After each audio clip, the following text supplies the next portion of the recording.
Hey friends, welcome back to the Align Strength Podcast. I'm your host, Mandy Scout, and today I am here with Autumn Jacobs. Autumn is a fitness instructor at our gym. She teaches yoga and Pilates. She is also a certified health coach. Let's welcome Autumn. Hello. All right, so today Autumn and I are talking about our gut health. We have been on a gut health detox and journey for the past couple years, and we are diving deep, literally, into our gut and discussing our experience and facts about gut health. So our gut is that powerful ecosystem inside of us that's running the show more than you think. We're going to talk about how wheat today isn't the same wheat that our grandparents ate, how our gut health is connected to our brains, our hormones, and what to do when antibiotics wipe out the good guys. Plus, real simple steps to start healing your gut without going on some crazy elimination diet. So, starting out, Autumn, why don't you tell us your first steps to looking at your gut? Okay. So my goals in life as I get older, I want to be the healthiest version of myself. So recently had been going through chiropractor appointments, adjusting my spine to get it where it needs to be, and also focusing on my gut.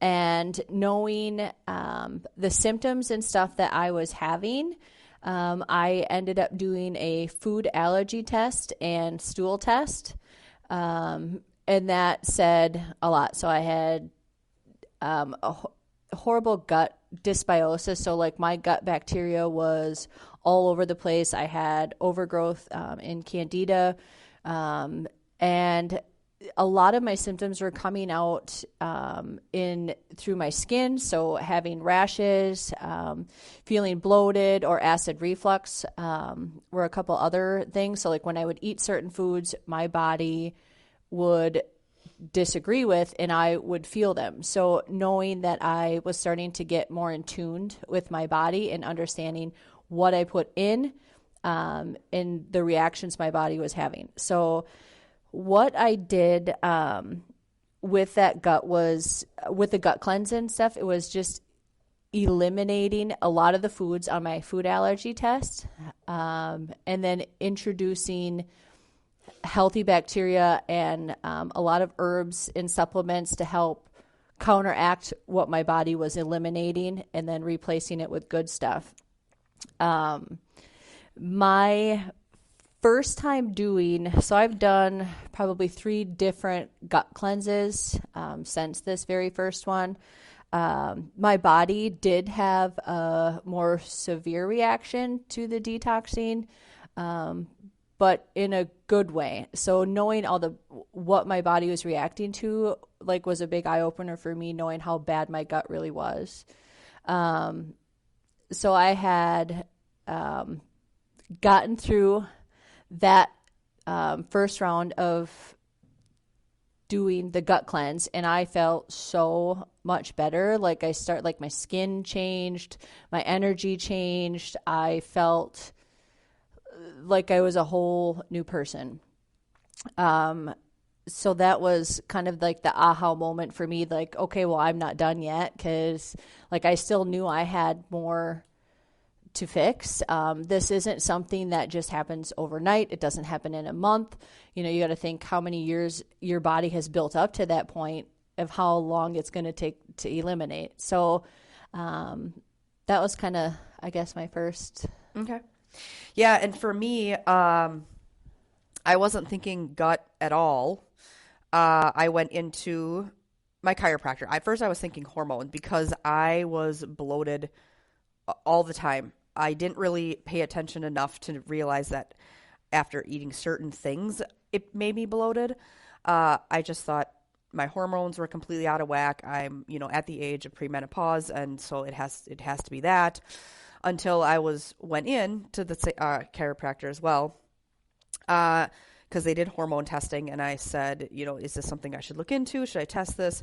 And she suggested doing a food allergy test first. And so I thought, okay, that was not on my radar. Well, when that came back, I was, I had a lot on the list of food sensitivities, but very allergic to wheat. Had no clue when that started. I don't know. But so when I eat wheat and when I eat gluten, I blow up like a balloon. I'm like uncomfortable, looking like I'm 7 months pregnant, like to an extreme. And so I knew that wasn't right. But then once I started like changing out, let's just say, bread for gluten-free bread, or just cutting out wheat in general, I noticed a huge difference right away. It took time, yes, and it's still slowly taking time, but and other sensitivities that were on the list, I was able to slowly introduce back into my diet. And now, because it's been, I think, almost 2 years now, I can tell and watch my body how it reacts, if it's okay. But regardless, no matter what, I can never go back to eating wheat. And gluten is in wheat, so hence why you always see the gluten-free everywhere. It's just pretty, but I still always look at the label in the ingredients at the bottom, and it'll say if it contains wheat or not. And it's just something that I'll just keep cut out forever, because my whole body feels incredibly different. So it wasn't hormones when I thought about that, but I think that just your gut, it starts in your gut, it affects your hormones, and it just trickles down all from that. So why don't we talk about, though, since we're on the wheat topic, how wheat now is different than wheat then. Let's just say when our grandparents ate wheat. Do you want to go on with that a little bit? So wheat has changed due to hybridization and industrial farming. Modern wheat has been hybridized to increased yield, which has altered the gluten proteins. There is more gluten in wheat than ever before, and more gut irritation, especially with people with the food sensitivities in your gut. So why it affects us differently today? So wheat in gut permeability, so leaky gut. So in your GI tract, there's a lot that happens in there, especially in the digestion phase. So when you're eating these foods that create inflammation in your gut, it creates, like, over time in studies, it has even shown where it changes the cellular shape of the cells in your body. So it almost kind of comes into a slight point, not so much what you would think like a point. But your gut lining and your immune system are so close together that when you're eating all these foods, it creates the inflammation, which then changes the cellular shape and gets you leaky gut where you're not feeling good. So like Crohn's would be a GI autoimmune disease that has been more pronounced than it was back then. And this is one big contributing factor. So the gliadin triggers the release of a protein in your gut lining called zinolin. Zinolin loosens the tight junctions between cells in the intestinal wall. This creates tiny gaps, aka the leaky gut, allowing undigested food particles, toxins, and microbes to pass into your bloodstream. Once these foreign particles slip through your immune system, sounds the alarm, triggering systematic inflammation. So, like, imagine your gut lining like a cheesecloth. When it's intact, it filters just the right stuff. But modern wheat pokes holes in it, turning it into a leaky sleeve. So think about this. What if your bloating or your brain fog or your breakouts in your skin aren't random, but it's actually your bread? Now that we're on the topic of different, like, gut and how it affects other parts of our body, let's touch on the gut and brain connection. So gut is often called the second brain. Do you want to talk a little bit about the gut and brain connection, Autumn? Sure. So first, I'm going to back up to give you a couple facts here. So the age group between 18 to 44-year-olds, 73% of those people have a gut issue. this is, it's kind of like the new thing that people are really focusing on is gut health. So we touched on like how the gluten is different back then. So are a lot of other foods that are creating inflammation in our gut. So a couple other things to symptoms that would be part of your GI issues would be indigestion, heartburn, acid indigestion. So like when you're feeling like you're burping up and it's just acidy all the time, bloating and constipation. So these are a lot of good indicators that something is going on with your gut. So a couple more serious things like blood in your stool, weight loss, vomiting, extreme abdominal pain, and unrelated nausea. Like those are more serious things. And I would recommend you seeing a GI doctor to start looking for some of these things to help you feel better, because it just is almost like a domino effect. You have to fix and heal your gut before you can start fixing and healing a lot of other things. So that's pretty much when you ask your why. So I have an autoimmune disease, Hashimoto's, which then in turns I have hypothyroidism. And again, back to your brain and the gut, like a lot of the hormones and stuff.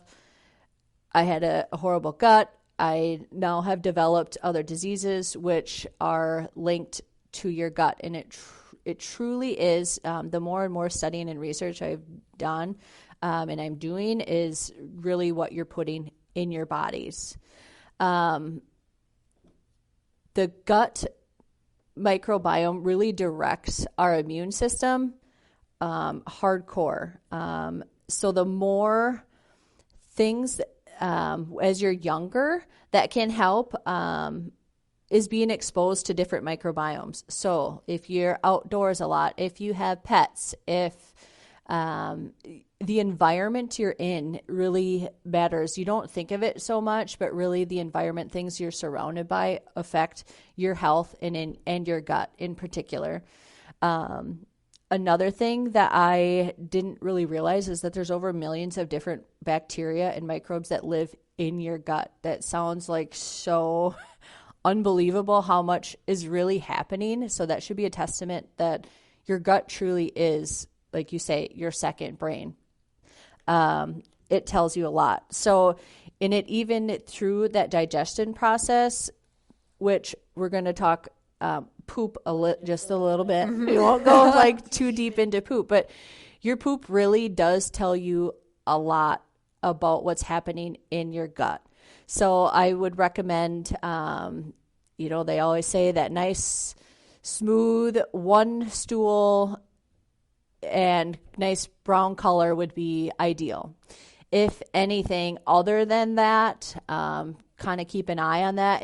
And you can do your own research, and look up, what issues you're having. And there's so much information out there that can help with that. And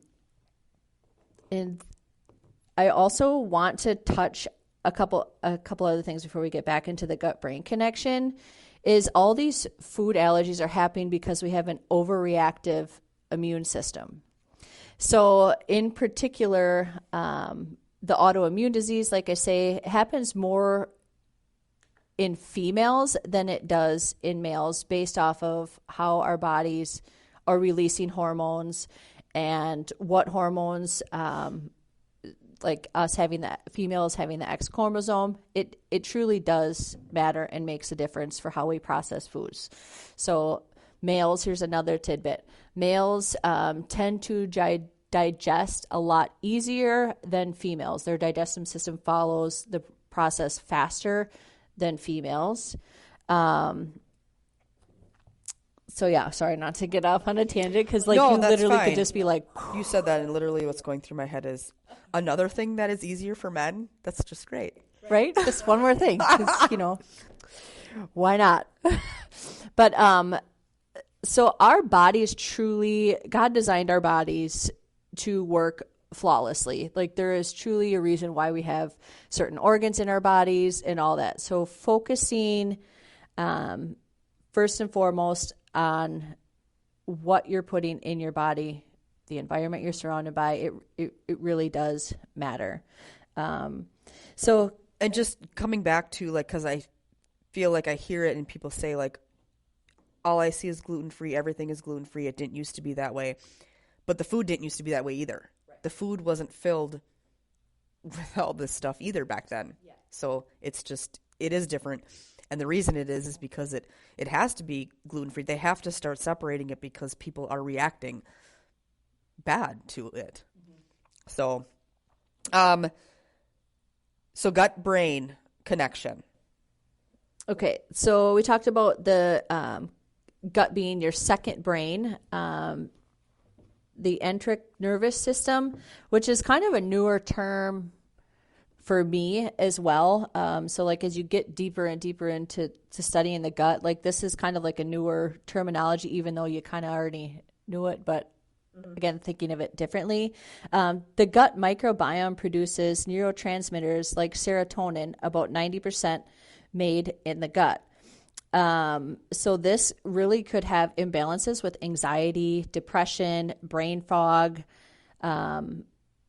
So I mean, like an example, like not so much even related to food, but like you have that gut feeling, like you just know for whatever reason in your gut, this is what I'm supposed to do, or this is like, so your gut actually sends signals to your brain of how it needs to respond. So an example would be when you are starting to chew your food, the mastication process and how that's working is your body's finding out exactly what it is you're chewing, sends signals to your brain to release hormones and digestive enzymes and stuff of how to process that specific food in your mouth. Different parts of the GI tract do different things. So another crazy thing is like what happens when you're ingesting, it starts like at the top in your stomach, your body's starting to break down all like the bile and the enzymes and stuff is starting to break down and digest that food. You start at the top of your GI tract more so with like a greenish, liquidy stool or waste in your gut, working your way out through into the intestines. So the intestines take the liquid side of the waste, secrete it back out through the intestines, recycle it in through your body, and then once you're hopefully once a day eliminating your waste, it then turns into your brown one solid poo. So that was kind of like the weird concept for me. Like it takes out the liquid, recycles it. That was like that's kind of fascinating. That makes sense. So I thought that was kind of cool. Well, here's a little tidbit. Did you know that 90% of serotonin is made in your gut? So if your stomach's off, your mood might be too. If your mood's been off, your gut might be texting your brain in all caps. So like the connection, brain-gut connection is just huge. Huge. Very huge. And we all know, like more and more, you talk about like mental health is a big thing that is on a lot of people's radar. And again, it really correlates back to the food you put in your body and your gut. Mm-hmm. So, like even moving forward, what does that look like for helping fix your gut? Three big things. It'll be easy to remember. So removing foods that create that inflammation in your body, that give you that acid reflux, that create you to be constipated or you feel bloated. Removing some of those foods, replacing it with healthier options. So we are talking gluten-free bread. So finding other things, and yeast is another big thing. There's so many different breads out there, and this is it'll be more and more available to you. Whereas, oh yeah, you can find them. I feel like most restaurants now you go to, there's like a gluten-free option. There's a gluten-free bun, or before when I first switched, and if I go someplace that doesn't have it, well then I just won't get a bun. I'll have, if I get a burger, let's just say a burger with lettuce and whatnot on it, it's just no bun. But also like flour tortillas, replacing them with corn tortillas.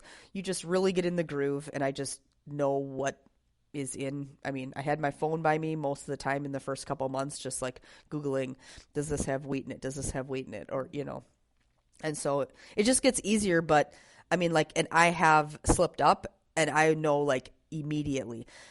There's even times like if I have something gluten in my supper, I will wake up the next morning and my eyes are almost like swollen shut. So now that I've cut it out, it's when I have it, or I accidentally have it, the allergy comes through in a different way, not just bloating. It's in different, like my eyes all swollen, and it's weird.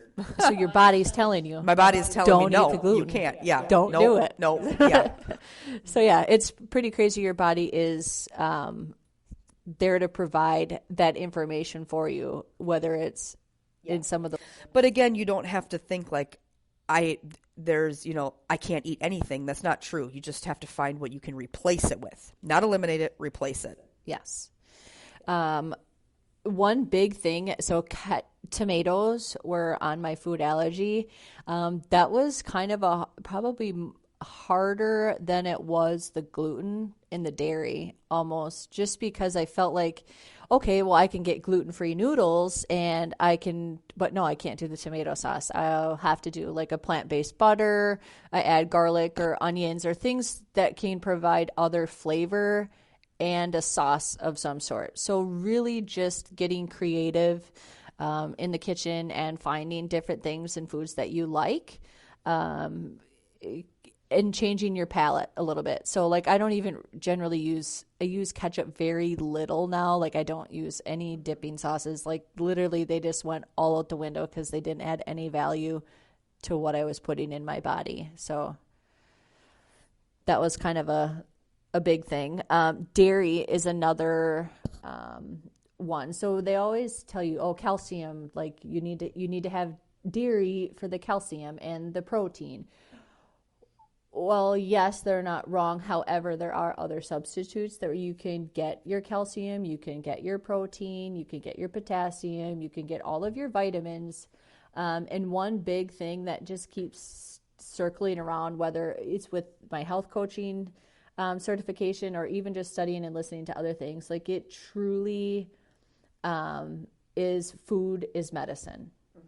So when you look at taking Tums every day, okay, you take Tums to counteract what it is you're putting in your body, or just don't. Or change what you're eating. And then you won't need Tums. Yes. So food is medicine. There's so many different kinds. I mean, so 3 other things when it comes to, so we talked about, okay, removing the foods. There's even, if you are taking certain medications that do alter the gut, like when they say on your warning labels may create nausea, diarrhea, vomiting, like some of those side effects in your antibiotics and other things that you're taking, there could be, it all depends because our bodies are bio-individually made. What works for me doesn't work for you. So again, talking to your doctor and finding other ways to combat some symptoms you're having, I would encourage you to explore that, be an advocate for your own self. And then, so again, we talked about replacing different things in your body, different foods. The other thing that is probiotics and prebiotics. So your gut has so many different bacteria going on. So probiotics, what probiotics are basically is just live bacteria that you're putting in your gut. Prebiotics are the food that feed the probiotics. So truly having a healthy gut is a good balance of good bacteria in your microbiome. So when you're ingesting a lot of the probiotics, that live culture generally lasts like a half hour to an hour, and you're introducing those into your gut, which this is when I would say test, don't guess, because you you have to know what's going on in your gut. You can't really know unless you test for it. So if you do have a candida overgrowth, or which would create dysbiosis, which is like your gut is like totally whacked out. So finding that happy balance again, introducing good fibrous foods, veggies, fruits, nuts, seeds into your gut, feeding a prebiotic, feeding that healthy microbiome, just in return gives you such a better outcome on not so much just your gut, but your mood, your fatigue, like your skin changes. Like there's just so much with putting good food in your body. Since we're on the probiotics and prebiotics, let's touch on the gut support during antibiotics. Okay. So the problem is that antibiotics wipe out both bad and good bacteria. So go ahead with that a little bit. Okay. So when you are taking an antibiotic, and it's not so much like, oh, I got a sinus infection, I'm just gonna heal that. But just keep in mind that when you are taking antibiotics, it does eliminate or takes away and gets rid of the good bacteria. So I would encourage to really increase on some of the foods that would help with your gut. Well, and antibiotics, they're like wildfire. So, as far as fermented foods, they're like the firefighter. So if your antibiotics, I know myself included, it wasn't that long ago. I think it was over this past winter. I was on an antibiotic, and it was like in my head, I was like, I'm going to get sick after this because my immune system's down. It's taken out everything.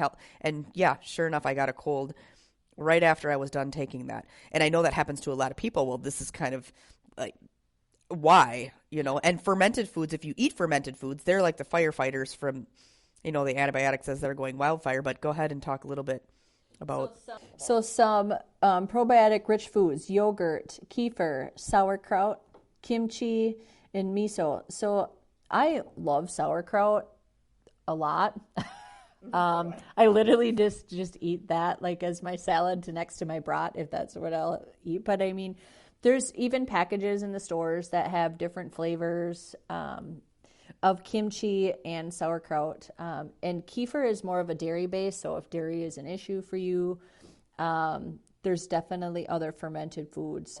But they recommend like those fermented foods to take a few hours after your antibiotics. So those are probiotics to take like after your antibiotics. So if you're on an antibiotic, you can definitely help just by putting the right foods in your body at the right time around your. Yes, and we know, and what we had talked about earlier is like your immune system coincides with your gut. So really giving it what it needs during that time. Some prebiotic foods like garlic, onions, bananas, things that feed good bacteria, because that truly is just as important as eating some of those probiotics, is really giving your body the prebiotics, the foods that it needs to feed your good bacteria, to help you come up with a healthy gut balance. Do you want to touch a little bit on gut and hormone and how those are linked a little bit? Yes. So I don't have anything necessarily specific in front of me when it talks about all the different hormones in your gut. But when your gut is out of whack, or you're sick or whatever, like your brain is sending signals to your gut of what it needs to do to combat this illness that's going on. And in the serotonin that, your body is releasing, that happy hormone and stuff, well, that's not necessarily happening if you're stressed or you're down and you don't feel good. A bad bacterial imbalance can lead to hormonal issues like acne and weight gain, fatigue. Stress plus your poor gut will equal a hormone mess. So it's all, well, just because it's linked with your brain, your gut's linked with it's linked with everything in your body. Yeah, that's actually a good point. I know some teenagers, they're going through all those hormone changes, like acne is kind of prevalent when that happens. Well, I've seen young ladies eliminate the foods that can wreak havoc on your gut. So in particular, the biggest two things that always eliminating would be dairy and gluten. Are two really big foods that contribute to a lot of the Americanized diet, I would say. We're kind of so used to having our milk and our cereal or grains, all that stuff, our breads and toast for breakfast, like replacing some of these foods that would help change. So when this, a couple individuals that I know that eliminated the foods that created problems in their gut, their hormones improved, and the acne went away. Yes, I have seen that in some teenagers. Mind-boggling. So no matter how many facials you get, no matter all the skincare routines, all the acne medicine you do, all you have to do is just change what foods you put in your body. It is. And get your gut healthy, and the rest of your body's happy. Yes. And then it releases serotonin, and you're just happy, happy, happy. Yes. Yes. Perfect. Well, let's go back to eliminating and replacing, and kind of give these guys listening maybe a thing to try. Like two different things. I mean, you can choose one or the other. I would say wheat or dairy. Like try cutting out one of those for 30 days and see how your body feels. Yeah. And then maybe going to the next one, try gluten first, or, wheat first, 30 days. Track your mood, track your digestion, your skin, your energy. Use a journal or an app to track it. And then maybe switch it up for the next 30 days and do dairy and just see, that could be. For sure. So 3 things that I would recommend when doing some sort of elimination process, because we do know our GI tract and our skin eliminates toxins, eliminates the waste, eliminates the dead blood cells, like all of that stuff is coming out of your body. So washing it, flushing that plumbing system out. So hydrate, hydrate, hydrate. And it doesn't necessarily have to be, I need electrolytes, or and it's not even just coffee or caffeine. So like caffeine can sometimes or most times have a counteractive effect into our gut. Like caffeine isn't necessarily the greatest. It creates dehydration and can cause bowel issues as well. So really focusing on more just water. I would say half your body weight in ounces of liquids at a minimum, just with the water. The other thing I would recommend is eating 30 different plant foods in one given week. One thing that I'm looking forward to starting is doing a green smoothie. I've done smoothies in the past. I've done, you get your protein in there, you get a little bit of spinach or get you a little bit of greens, but it was predominantly more like fruit. Okay, well, how can and I've done juicing, like I've done all different things, but honestly, focusing more on eating the whole foods has been better for me.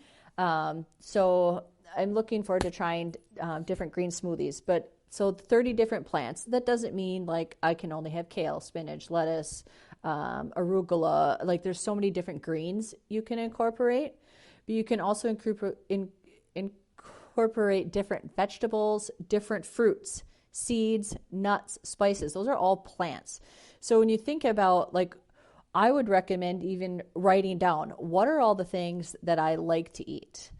And then see how many different plants you can get.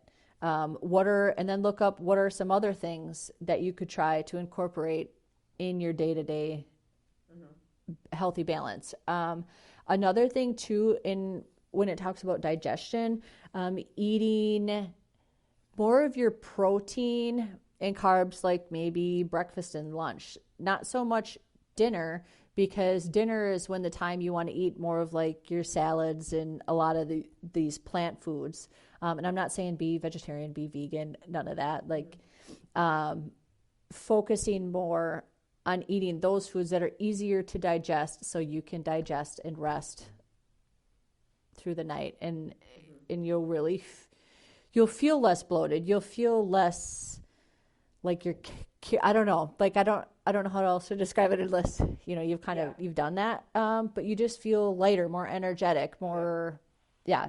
And it's not a diet. So like, don't look at it as a diet. Look at it more like detective work. So you're like paying attention to how your body is feeling when you're putting better foods or when you're replacing, those foods with better foods. And you can, change out, drink oat milk instead of dairy or quinoa instead of pasta. Yeah. There's a lot of different. There's so like, it's becoming more and more easy to get your hands on at stores when it comes to different foods. You just have to ask for it. Some stores are pretty good about, is there anything else you'd like? Well, yeah, can you add this to your stocking of the shelves? Like I've had them do that, and it showed like, now it's just there on the shelf. So, I mean, businesses and people are listening. So keep that in mind. And then the third thing, so water, hydrate. Food is medicine. Incorporate 30 different plants in your weekly diet. Movement.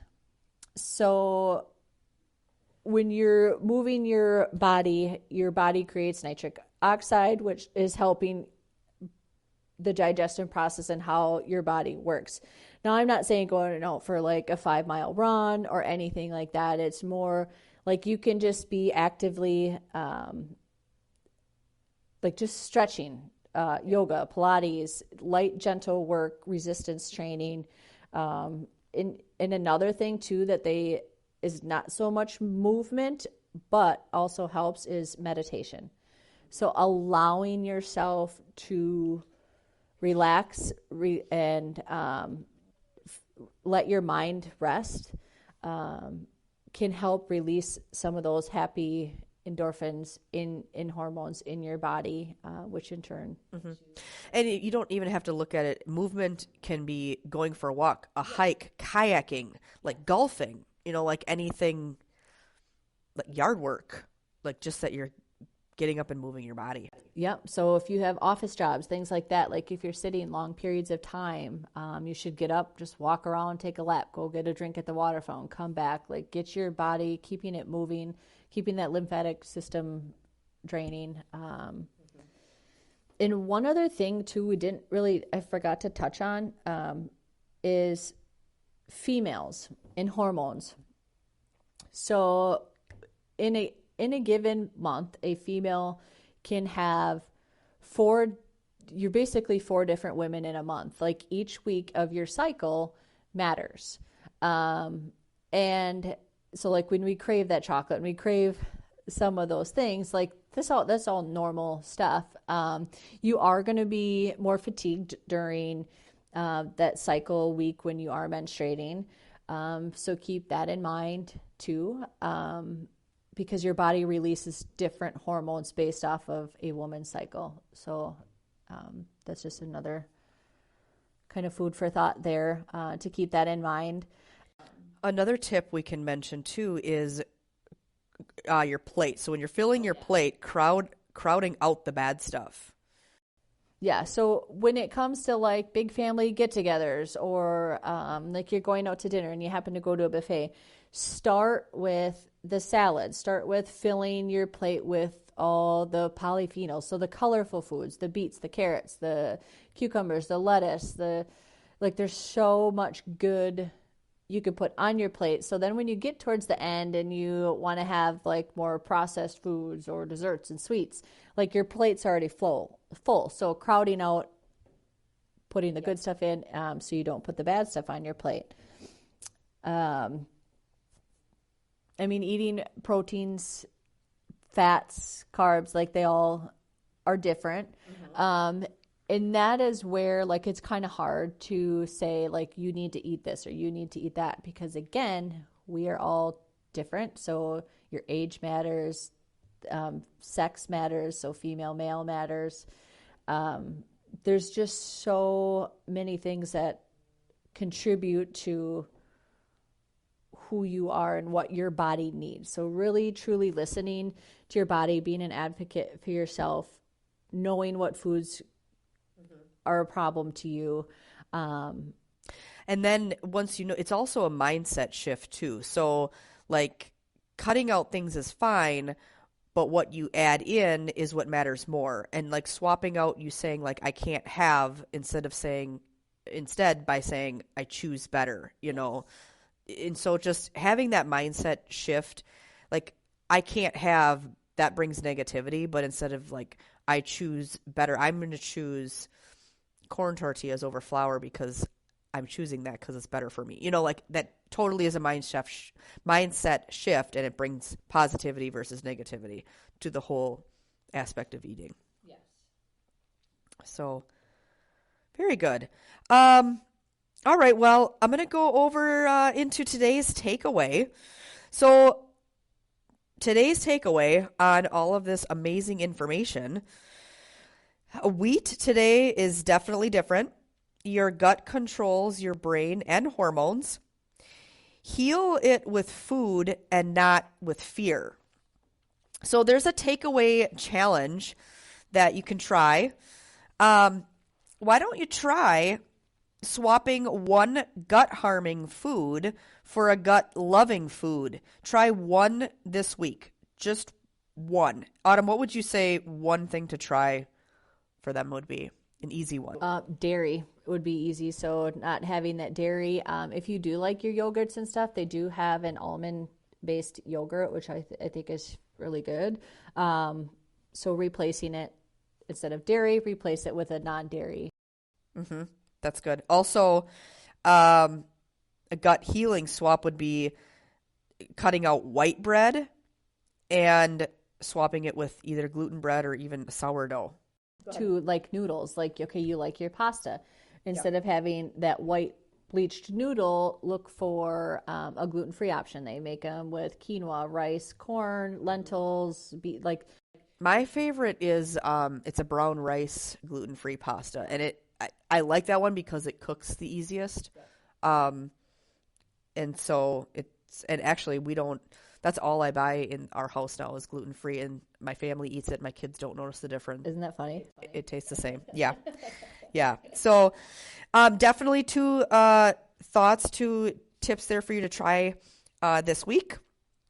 And then any other closing thoughts? Any other thing you want to touch on, Autumn?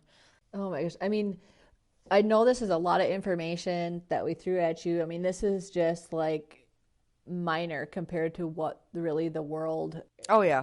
And I think we can definitely, have a few more episodes off of this, just really going into other parts of how it's connected. Like we could have one on gut and hormone connection, just a podcast alone on that. So gut autoimmune disease, gut immune system, and we'll definitely add some more of those in the future too. But hopefully you guys got some really good information today. And I'd say that is a wrap on today's gut talk. Remember, your gut isn't just about digestion. It's the gateway to your mood, your hormones, your energy, pretty much everything. Small changes like swapping your bread or upgrading your yogurt can make a huge impact over time. So this week, tune into what your body is telling you. Try one gut-friendly swap and just notice how you feel. If you have liked this episode, thought the information was great, please share it with a friend. Like the episode, give us a review, and we hope to hear from you. Please reach out on Instagram or Facebook and send me a message. Let me know any aha moments for you as you try different foods. As always, stay strong, stay aligned, and I'll catch you in the next episode. Bye-bye.